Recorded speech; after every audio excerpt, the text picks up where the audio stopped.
Governor Lambino. Sa question niyo po tungkol po sa bayan ng Umingan ng Balongaw. Yung nangyari po sa Umingan at sa Balongaw, ito po ay nanggaling dun sa runoff ng ilog na galing po sa Nueva Ecija. Kasi may ilang river systems po tayo na tumatuwid po na pumapasok papunta sa Agno River system natin. Yung sa Upper Agno, kung saan nagsisimula po yan sa may bandang Natividad, San Nicolas, Tayog, doon po pasok yan. And then meron din po yung river system na from Nueva Ecija po nanggagaling at yun po yung tumutumbok sa southern areas po, southern barangays ng Umingan patungo po sa Balongaw. And eventually, papasok po rin yan sa Agno River system po natin.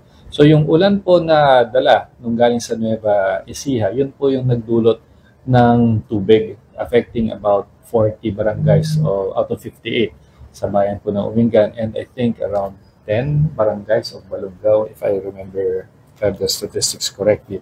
So yan po yung mga naapektuhan po nung weekend hanggang, although ngayon wala na yan, subside na rin po.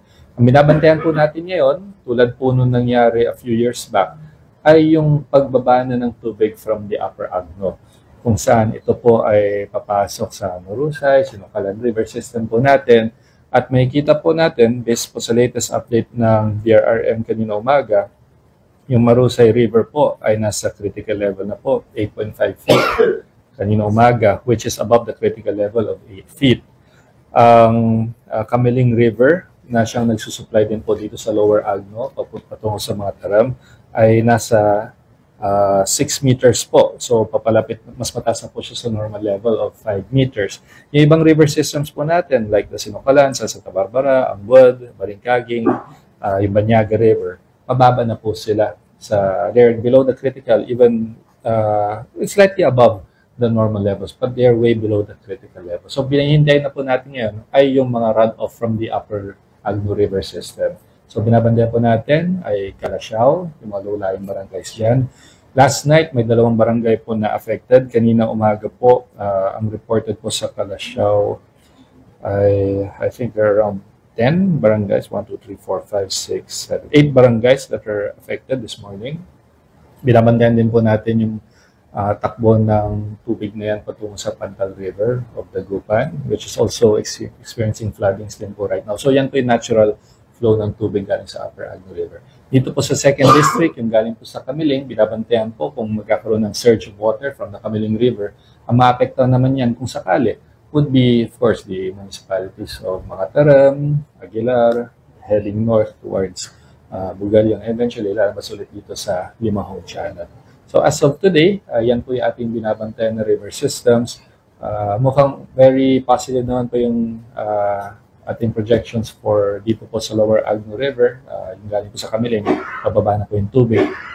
Critical lang po na bantayan natin yung flow ng tubig from the Upper Agno River system kasi baka tamaan ang Central Pangasinan, particularly Santa Barbara, Calasiao, and Dagupan. So yan po yung monitor ngayon ng ating DRRM. Meron na rin po tayong initial reports sa agriculture. Damage to agriculture is approximately 5.2 million. We have damage to livestock, about 969,000. To infra, karamihan po dito is yung mga kalsada po, mga asphalt roads, barangay roads. We have a damage of around 155 million sa infra. So yan po yung current status po as far as Bagyong Christine is concerned. As far as readiness, nag-recall na rin po tayo ng ating mga assets na naka-deploy po for replenishment, recovery, pahinga ng konti because we're anticipating another low pressure area na nabubuo ulit sa eastern Luzon, east of Luzon, expected to bring even more rains again itong week na to. Baka as early as Wednesday or Thursday, maramdaman ulit natin yung epekto niya na hinihila niya abagat. But as far as the track naman po, mukhang hindi naman po siya ulit tatama sa Pangasinan. Pero expect po natin na baka hilahin ulit niya yung habagat. So maulan pa rin po itong linggo. Yan ang projections po para po sa probinsya.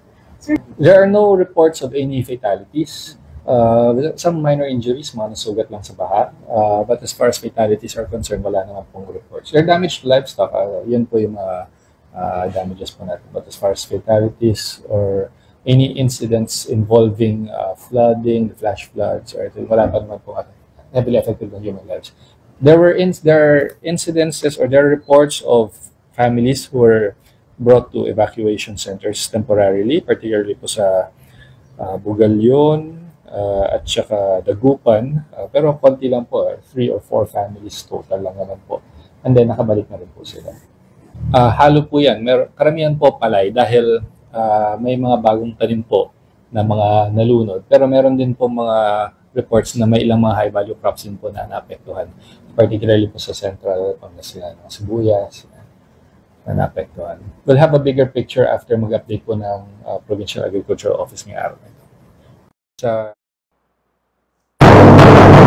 Yan po mga kabombo, naging pahayag nito nga po nga si Vice Governor Mark Ronald Lambino hinggil nga po dito sa kaila pong ginagawa pong assessment at monitoring dito po sa habagat at ito po nga dala-dala po nga pag-ulan-ulan malalakas po na pag-ulan dito po sa probinsya po ng Pangasinan.